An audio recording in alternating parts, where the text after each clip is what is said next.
Collin Johns, one of the most dominant doubles players in pro pickleball, won't play another match in Major League Pickleball this season. Not because of injury, not because of performance, but because he was dropped mid-season, quietly, permanently. And if you followed the MLP drama over the past year, you know, this didn't come out of nowhere. Because last season, Collin didn't just question the system, he ripped it apart. And now, 1 year later, the very league he torched has moved on without him. But the problems? They might still be here. In 2024, a leaked email, allegedly from Collin Johns, dropped like a bomb inside Major League Pickleball.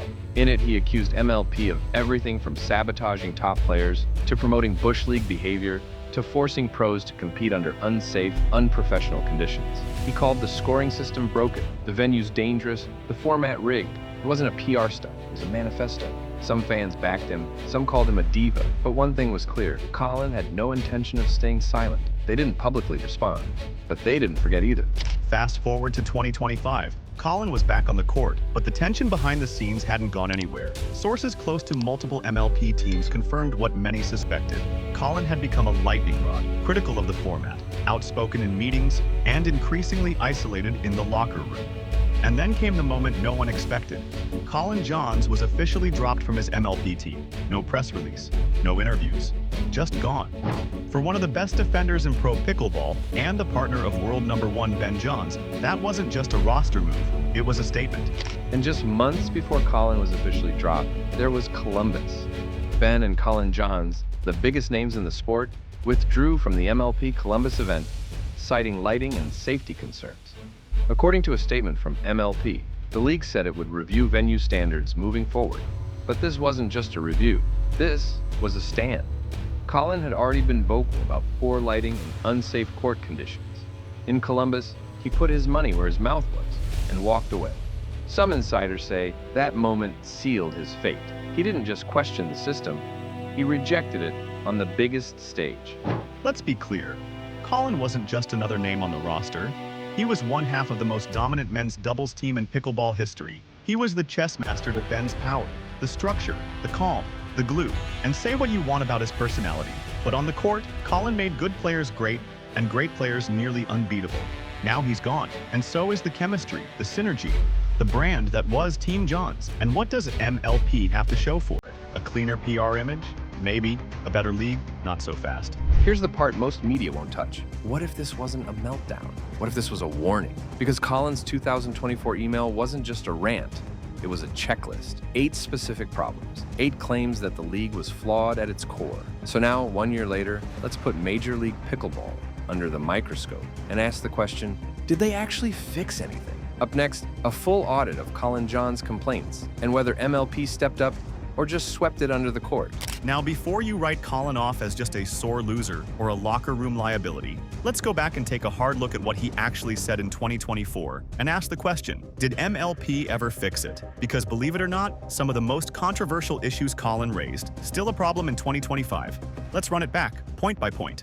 Point 1. Handicapping top players. Collin said the draft system penalizes top players like Ben by surrounding them with weak teammates. And in 2025, same dual snake draft. No major change. Yes, Ben had better teammates this season, but that was a fluke of flexibility, not a fix. MLP still prioritizes balance over excellence. Point 2. Rally scoring and the freeze. MLP added a rule that you must win on serve. That's a small improvement. But rally scoring and the freeze are still very much part of MLP play. Close matches still come down to momentum, not mastery. Point 3. Team format limits. Player impact. No change. Ben and Collin could have won their matches and still lost the event. Same 4-match format. Same dreambreaker tiebreaker. Same feeling of helplessness when your teammates don't show up. Point 4. Singles in the spotlight. Dreambreakers are still the go-to decider, and they still rely on singles. For a format that claims to be about team synergy, it sure puts a lot of pressure on one-on-one play, exactly what Collin warned about. Point 5. Sportsmanship. This one did get some attention.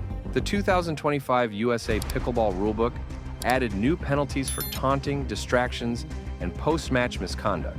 After that infamous head kick incident in 2024, MLP couldn't ignore this anymore. Credit where it's due, some progress was made here. Point 6. Bad venue conditions. Collin called out unsafe courts, blinding lights, and cramped facilities. And what changed? Not much. No public improvements to the venue selection process. Bad lighting is still a running complaint. Point 7. Vulcan ball quality. This one might sting the most. The Vulcan ball deal is still in place. No improvements to bounce quality, no durability upgrades, and definitely no switch. MLP's hands are tied financially. Point 8. Paddle testing chaos. UPAA introduced a certification program this year, but paddle companies are already pushing back on the fees and standards, so we're still dealing with inconsistency and controversy. That issue? Still murky. Now, let's talk about the team Collin left behind, the Carolina Hogs. In 2024, they were built around the Johns brothers. Ben brought firepower. Collin brought structure. Together, they gave the Hogs a veteran core, until it fell apart. But when the separation came, something was strange. There was no statement, no farewell, no public defense, and maybe most telling, no one from the team stood up for Collin. Multiple sources told us the relationship between Collin and the Hogs front office had been tense for months, that his outspoken nature didn't sit well in a league trying to polish its image. One player, who asked to stay anonymous, put it this way: no one hated Collin, but no one missed him either.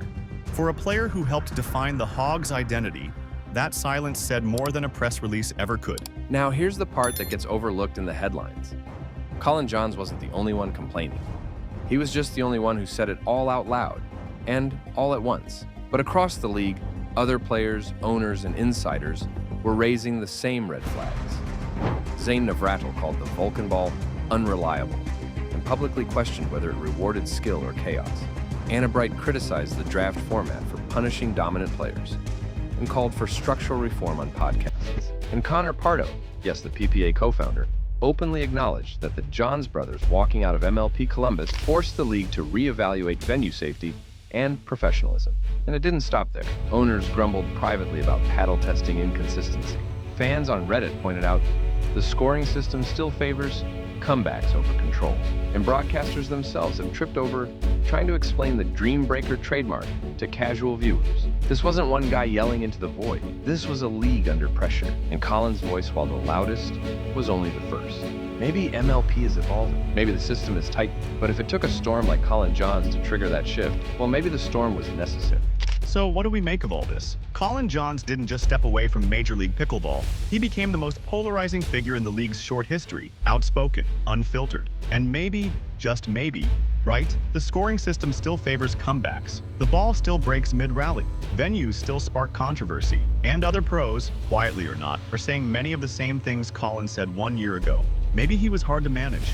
Maybe he wasn't built for the politics of the sport. But maybe he was the wake-up call MLP didn't want and couldn't ignore. And if you want to really understand Collin's gripe from last year, check out my full video breakdown from 2024. Like, comment, and subscribe. And let me know in the comments, was Collin out of line or ahead of his time?